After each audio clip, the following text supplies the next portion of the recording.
Hi friends, welcome to Ragas Kitchen friends. இன்னைக்கு வீடியோல வீட்ல இருக்க 4 பொருட்கள் இருந்தா போதுங்க ரொம்ப சுலபமான பேக்கரி பிஸ்கட் எப்படி பண்றதா friends பார்க்க போறோம். இது செய்யிறதுக்கு நான் இன்னைக்கு வந்துட்டு ஒரு 1/2 கப் அளவுக்கு சக்கரை எடுத்துர்க்கேங்க. இது வந்துட்டு மிக்ஸி ஜார்ல போட்டு நல்லா நைஸா பொடி பண்ணி எடுத்துக்கலாம். பாருங்க நல்லா நைஸா பொடி பண்ணியாச்சு. பொடி பண்ண சக்கரையை ஒரு மிக்சிங் பவுல்ல போட்டுக்கலாங்க. இப்போ இது கூட 1/2 கப் அளவுக்கு வெண்ணெயை வந்து நல்லா சூடாக்கி உருக்கி இது கூட நான் சேர்த்துக்கிறேன். இன்னைக்கு வந்துட்டு நான் வெண்ணெய் எடுத்துர்க்கேங்க. இதுக்கு பதிலா நீங்க வந்துட்டு 1/2 கப் அளவுக்கு நெய்யோ அல்லது 1/2 கப் அளவுக்கு ரீஃபைண்ட் ஆயிலோ கூட நீங்க வந்துட்டு சேர்த்துக்கலாம். நம்ம வெண்ணெய் சேர்க்கறப்போ நம்ம பேக்கரியில கிடைக்கிற பட்டர் பிஸ்கட் மாதிரி நல்லா டேஸ்டா வாசனையா இருக்கும். அதுக்காக தான் நான் இன்னைக்கு வெண்ணெய் யூஸ் பண்ணிருக்கேன். சேர்த்துட்டு ரெண்டையும் நல்லா இந்த மாதிரி மிக்ஸ் பண்ணி விட்டுக்கோங்க. ரெண்டும் நல்லா மிக்ஸ் ஆகணும்.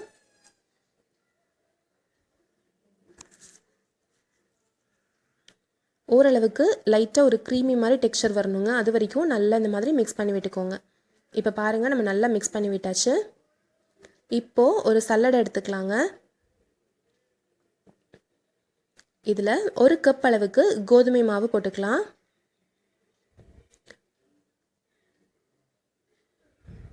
இப்போ இது கூட 1 கப் அளவுக்கு கடலை மாவு போட்டுக்கலாங்க. நம்ம பஜ்ஜிலாம் செய்றோம் பாருங்க, அந்த கடலை மாவு தான் நான் இன்னைக்கு எடுத்துர்க்கேன். 1 கப் அளவுக்கு கடலை மாவு யூஸ் பண்ணிருக்கோம். இது கூடவே ஒரு 1/2 ஸ்பூன் அளவுக்கு பேக்கிங் சோடா எடுத்துர்க்கேங்க. சோடா உப்பு. இது வந்துட்டு ஆப்ஷனல் தாங்க. நீங்க விருப்பப்பட்டா சேர்த்துக்கலாம். இல்ல அப்படினா இது வந்துட்டு ஸ்கிப் பண்ணிரலாம். இது எல்லாத்தையும் நல்லா சலிச்சிட்டு இது கூட நம்ம சேர்த்தறலாம். கடலை மாவு உங்களுக்கு பிடிக்காது அப்படினா கடலை மாவுக்கு பதிலா நீங்க வந்துட்டு கோதுமை மாவே கூட 2 கப் அளவுக்கு நீங்க சேர்த்துக்கலாம். சேர்த்துட்டு இது எல்லாத்தையும் நல்லா கலந்து விட்டுக்கலாங்க. வாசனைக்கு ஒரு 1/4 ஸ்பூன் அளவுக்கு ஏலக்காய் தூள் போட்டுக்கலாம். இப்போ பாருங்க நம்ம இதில் தண்ணியோ அல்லது பாலோ எதுவுமே சேர்க்கல. நம்ம கை வச்சு பிசைய நமக்கு இதோட டெக்ஸ்சர் வந்துட்டு சரியாக நம்ம உருண்டை பிடிக்கிற அளவுக்கு டெக்ஸ்சருக்கு ரெடி ஆயிரும். நம்ம கையில் இருக்க சூட்டுக்கு அந்த சக்கரை கரைஞ்சு நம்மளுக்கு வந்துட்டு கரெக்டாக வந்துருங்க.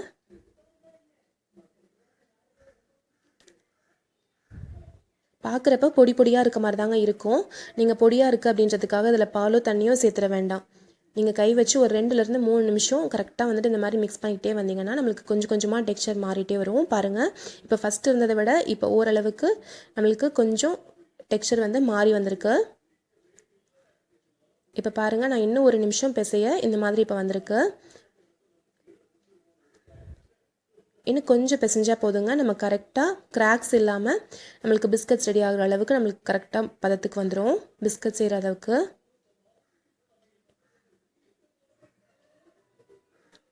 இப்போ பாருங்கள் இப்போ நம்மளுடைய மாவு வந்து ரெடி ஆயிடுச்சு. நம்மளுடைய டவ் ரெடி ஆயிடுச்சு.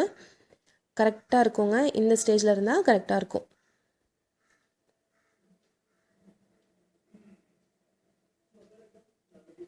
பாருங்கள் இப்போ கரெக்டாக இருக்கா. இப்போ இந்த மாதிரி நம்மளுக்கு வந்துட்டு ரெடி ஆயிடுச்சு அப்படின்னா நம்ம கையில் எடுத்து உருண்டை பிடிக்கிறப்போ கிராக்ஸ் இல்லாமல் இருக்கணும். அந்த அளவுக்கு நம்ம வந்துட்டு மாவு பிசைஞ்சிருக்கணும். இப்போ இது ஒரு தட்டு வச்சு மூடி வச்சிடலாங்க. இது ஊற வைக்கணும்னு அவசியம் இல்லை, உடனேவே செஞ்சுக்கலாம். இப்போது ஒரு சின்ன பிளேட் எடுத்துக்கிறேங்க. இதில் தான் நம்ம வந்துட்டு பிஸ்கட்ஸை வச்சு பேக் பண்ணி எடுக்க போகிறோம். இதில் கொஞ்சமாக எண்ணெய் விட்டுக்கலாம். எண்ணெய் தட்டு ஃபுல்லாக தடவி விட்டுருங்க. உங்ககிட்ட பட்டர் பேப்பர் இருக்குது அப்படின்னா இந்த பிளேட்டில் வந்துட்டு பட்டர் பேப்பர் மட்டும் வச்சாலே போதும். இதுக்கு மேலே கொஞ்சமாக மைதா மாவு தெளித்து விட்டுக்கலாங்க. மைதா மாவோ அல்லது கோதுமை மாவோ நீங்கள் வந்துட்டு லைட்டாக தெளித்து விட்டு எல்லா பக்கமே படுற மாதிரி ஸ்ப்ரெட் பண்ணி விட்டுறலாம். இந்த மாதிரி நம்ம வைக்கிறனால பிஸ்கட்ஸ் வந்து வெந்ததுக்கு அப்புறமா நம்மளுக்கு ஈஸியாக அதில் வந்து எடுக்கிறதுக்கு வரும். இப்போது நம்ம பிளேட் வந்து ரெடி பண்ணியாச்சுங்க. நம்ம ரெடி பண்ணி வச்சுருக்க மாவுலேருந்து கொஞ்சம் கொஞ்சமாக மாவு எடுத்து நம்ம பிஸ்கட் ஷேப்ஸ்க்கு கரெக்டாக ரெடி பண்ணிக்கலாம். உங்களுக்கு பிடிச்ச ஷேப்பில் நீங்கள் இதை பண்ணலாங்க. ஓவல் ஷேப்போ இல்லை ரவுண்டாவோ உங்களுக்கு எப்படி பிடிக்குதோ அந்த ஷேப்பில் நீங்கள் வந்துட்டு ரெடி பண்ணலாம். பாருங்கள் கொஞ்சமாக மாவு எடுத்துக்கோங்க. மாவு எடுத்துட்டு லைட்டாக உருட்டிக்கலாம். உருட்டிட்டு நடுவில் வந்துட்டு லைட்டாக இந்த மாதிரி குழியாக பண்ணிக்கோங்க. அப்போ நம்மளுக்கு கரெக்டாக நம்மளுக்கு பேக்கரியில் கிடைக்கிற மாதிரி பிஸ்கட்ஸ் இருக்கும். லைட்டாக இந்த மாதிரி ஒரு விரல் வச்சு ப்ரெஸ் பண்ணிங்கன்னா போதும். இதில் ஃபில் பண்ணுறதுக்கு ஏதாவது நட்ஸ், பிஸ்தா, பாதாம் இதெல்லாம் ஏதாவது இருக்குன்னா அதை வந்து துருவி அதை வந்துட்டு 1-2 பீஸ் வந்து இப்படி வச்சுக்கலாம். இல்லை செர்ரி இருக்குன்னா கூட நீங்கள் வந்துட்டு அதை கட் பண்ணி நீங்கள் இதில் நடுவில் வைக்கலாங்க. இதே மாதிரி நம்ம எல்லா பிஸ்கட்ஸுமே ரெடி பண்ணிக்கலாம். நம்ம எடுத்த அளவுக்கு வந்துட்டு கிட்டத்தட்ட ஒரு 18 பிஸ்கட் கிட்ட எனக்கு இதே சைஸில் வந்திருக்குங்க.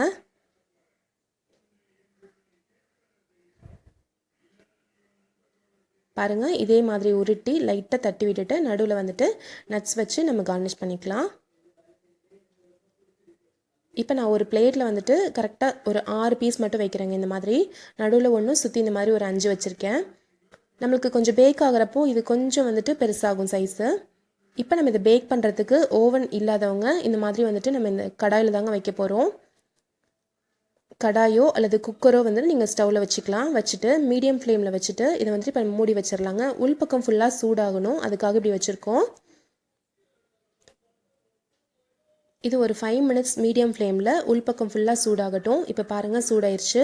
நீங்கள் குக்கர் யூஸ் பண்ணுறீங்கன்னா குக்கர் மூடியில் இருக்க அந்த விசிலும் அதே மாதிரி உள்பக்கம் இருக்க அந்த கேஸ்கட்டும் எடுத்துருங்க. வெயிட்டும் கேஸ்கட்டும் எடுத்துகிட்டு குக்கர் மூடியை வச்சுக்கோங்க. இப்போ இதுக்குள்ளார ஒரு ஸ்டாண்ட் வச்சுக்கலாங்க. ஸ்டாண்ட் இல்லாதவங்க ஒரு சின்ன தட்டு வந்து திருப்பி போட்டு வச்சுக்கலாம். ஸ்டாண்ட் வச்சுட்டு அதுக்கு மேலே நம்ம ரெடி பண்ணி வச்சுருக்க இந்த பிளேட் வந்து வச்சிடலாம். இந்த பிளேட் வந்துட்டு இந்த கடாயில் எங்கேயுமே தொடாத மாதிரி கரெக்டாக இருக்கணுங்க. இப்போ இதை வந்துட்டு சிம்மில் வச்சிடலாம். சிம்மில் இருந்து கொஞ்சம் மட்டும் ஹையில் வச்சுக்கோங்க போதும். இப்போ க்ளோஸ் பண்ணி வச்சிடலாம். குறைவான தீயில் கரெக்டாக ஒரு 20 நிமிஷம் வெந்தாலே போதுங்க. சூப்பரான பிஸ்கட்ஸ் நம்மளுக்கு ரெடி ஆயிரும். இப்போ பாருங்கள், கரெக்டாக வந்துட்டு ஒரு 20 மினிட்ஸ் கிட்ட இருக்குது. நம்ம வச்சதை விட இப்போ பாருங்கள், உங்களுக்கு டிஃப்ரென்ஸ் தெரியும். நல்லா வந்து வெந்திருக்கு. இப்போ சூடாக இருக்கப்போ இதை எடுக்க வேணாங்க. சூடாக இருக்கப்போ நீங்கள் எடுத்திங்கன்னா பொடி பொடியாயிரும், சரியாக எடுக்கிறதுக்கு வராது. கொஞ்சம் சூடு ஆறட்டும். சூடு ஆறினதுக்கு அப்புறமா நம்ம இதை எடுத்துக்கலாம். இப்போ இதை எடுத்து வெளியில் வச்சிடலாம். எப்பயுமே குக்கீஸோ இல்லைன்னா கேக்கோ அல்லது பிஸ்கட்ஸோ நம்ம அந்த மாதிரி ரெடி பண்ணுறோம் அப்படின்னா சூடாக இருக்கப்போ எடுக்க வேண்டாங்க. அதோட டெக்ஸ்சர் வந்துட்டு கரெக்டாக வராது, அதே மாதிரி ஒரு ஷேப்பும் சரியாக வராது. இப்போ பாருங்கள், இது நல்லாவே சூடு ஆறிடுச்சு. சூப்பராக நம்மளுக்கு பிஸ்கட்ஸ் வந்து ரெடி ஆயிடுச்சுங்க. உள்ள வரைக்குமே நல்லா டேஸ்ட்டாக சூப்பராக நம்ம வாயில் வச்சாலே கரையிற மாதிரி சூப்பரான பிஸ்கட்ஸ் ரெடியாக இருக்குங்க. இதோட கலர் வந்து பார்த்திங்கன்னா லைட்டான ஒரு கலர் தாங்க வந்திருக்கு, ரொம்ப டார்க்கான கலரில் வரல. இப்போ நான் இது உடச்சி காமிக்கிறேன் பாருங்கள், எவ்வளோ சாஃப்டாக இருக்குது பாருங்கள். உள்ள வரைக்குமே சூப்பராக வெந்திருக்கு. கண்டிப்பாக நீங்களும் இதே மாதிரி ட்ரை பண்ணி பாருங்கள் ஃப்ரெண்ட்ஸ். நான் நெக்ஸ்ட் பேட்ச் வைக்கிறப்போ இது வந்துட்டு இன்னும் ஒரு 5 மினிட்ஸ் எக்ஸ்ட்ரா வச்சுருக்கேங்க. கொஞ்சம் இன்னும் கிறிஸ்பியாக வேணும் அப்படின்றதுக்காக. இதுக்கு டிஃப்ரென்ஸ் உங்களுக்கு தெரியும்னு நினைக்கிறேன், கலர் பார்த்தாவே தெரியுது. அதே மாதிரி இன்னும் கொஞ்சம் கலர் வரணும் அப்படின்னு நினச்சிங்கன்னா இதுக்கு மேலே லைட்டாக வந்துட்டு பால் இருக்குது இல்லைங்களா, காய்ச்சி ஆற வச்ச பாலாக இருந்தாலும் பரவாயில்ல, அந்த பால் வந்து லைட்டாக மேலே தடவி விட்டுட்டு அதுக்கப்புறம் நீங்கள் வந்துட்டு கடாய்க்குள்ளார வச்சிங்க அப்படின்னா இந்த கலர் வந்து நல்லா கிடைக்குங்க. அல்லது பட்டர் கூட நீங்கள் மேலே தடவி விட்டுட்டு அதுக்கப்புறம் உள்ளே வச்சிங்கனாலும் நல்ல ஒரு கலர் கிடைக்கும். கண்டிப்பாக நீங்களும் இதே மாதிரி ட்ரை பண்ணி பாருங்கள் ஃப்ரெண்ட்ஸ். இந்த பிஸ்கட்ஸ் கண்டிப்பாக உங்களுக்கு பிடிச்சிருக்குன்னு நினைக்கிறேன். பிடிச்சிருந்துச்சுன்னா லைக் பண்ணுங்கள், ஷேர் பண்ணுங்கள், சப்ஸ்கிரைப் பண்ணுங்கள். தேங்க்யூ.